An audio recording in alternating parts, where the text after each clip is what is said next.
Hello बच्चों, let's see question. Shown in the figure, the semicircular metallic strip that has a thickness T and residue D rho. Its inner radius is R1 and outer radius is R2. If a voltage V naught is applied its two ends, a current I flows. In addition, it observed that the transverse voltage del V develops between the inner and outer surface due to the purely kinetic effect of the moving electron. Ignore the any role of the magnetic field due to current, then the figure's cavity cannot draw on a scale. तो आपको current पूछा। सबसे पहले current निकाल लेते हैं। अच्छा बच्चों, करंट क्या होती है? आई जो हो जाएगी बेसिकली वो वी अपॉन आर इक्वल हो जाएगी। ठीक है क्या? अब मैं क्या कर रहा हूँ देखना, यहां से x पे जाकर, यहां से x पे जाकर एक dx थिकनेस की, ये dx थिकनेस होगी बच्चों, dx थिकनेस से स्ट्रिप ले रहा हूं जो कि क्या होगी, एक एक कुछ इस तरह से रिंग दिखेगी आपको, क्लियर है क्या? ये इस तरह से एक आपको रिंग दिखेगी। ये थिकनेस कितनी है इसकी? dx। यहां बना लेता हूं मैं। हमने क्या किया, x पे जाकर dx थिकनेस का एक रिंग ले लिया ऐसे,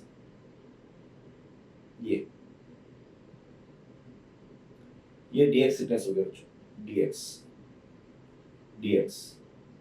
ठीक है, अब करंट इसमें ऐसे फ्लो कर रहा है, ये आई करंट फ्लो कर रहा है, तो इसके ऊपर टी थिकनेस है, तो इसका एरिया क्या होगा? हम एरिया हमेशा लेते हैं, आर जो होता है आपका वो होता है रो एल बाई ए।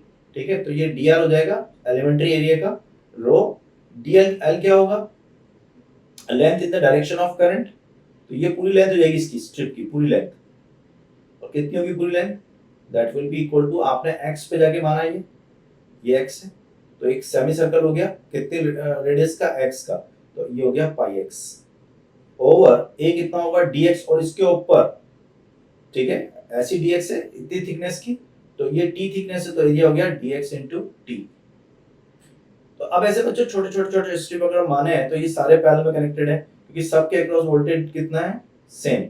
तो टोटल रेजिस्टेंस जो आ जाएगा बच्चों आर, वो आ जाएगा integration of 1 upon R equivalent, क्योंकि पैरेलल कॉम्बिनेशन है।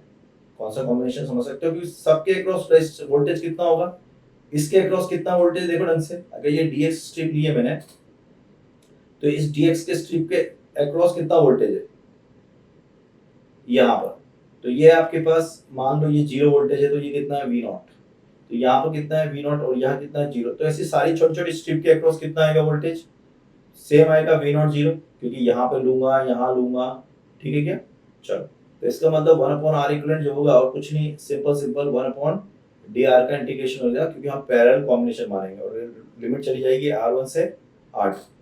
सो ये बन जाएगा आपका R equivalent is equal to, ऊपर आ जाएगा तो ये नीचे आ जाएगा 1 अपॉन रो पाई, बाहर आ जाएगा टी भी बाहर आ जाएगा, 1 upon x into D x, और लिमिट R1 से R2।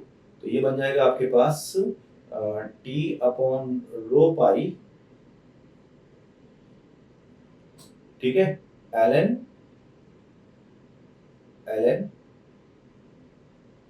आर इक्विवेलेंट, ये 1 अपॉन आर इक्विवेलेंट बच्चों ना, 1 upon R equivalent L N R2 by R, ये हो जाएगा।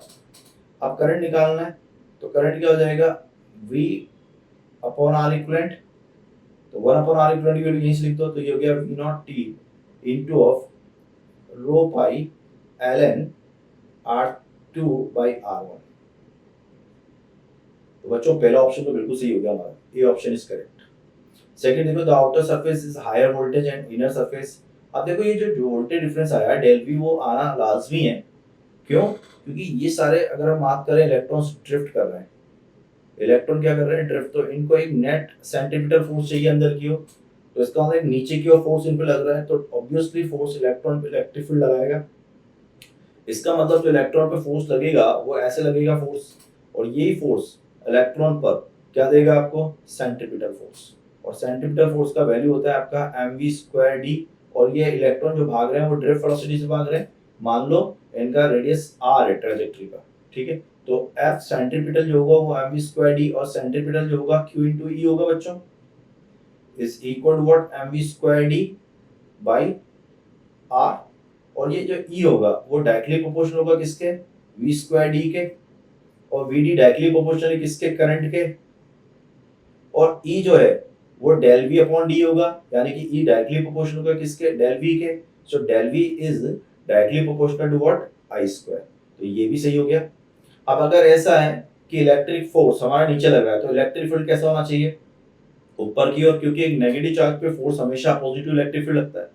तो इसका मतलब ये सरफेस होगी आपकी पॉजिटिव और ये सरफेस होगी, यानी कि आउटर होगी आपकी लो पोटेंशियल पे। तो सी भी करेक्ट हो गया आपका। सो राइट आंसर हो गया इसका A C D। All the best.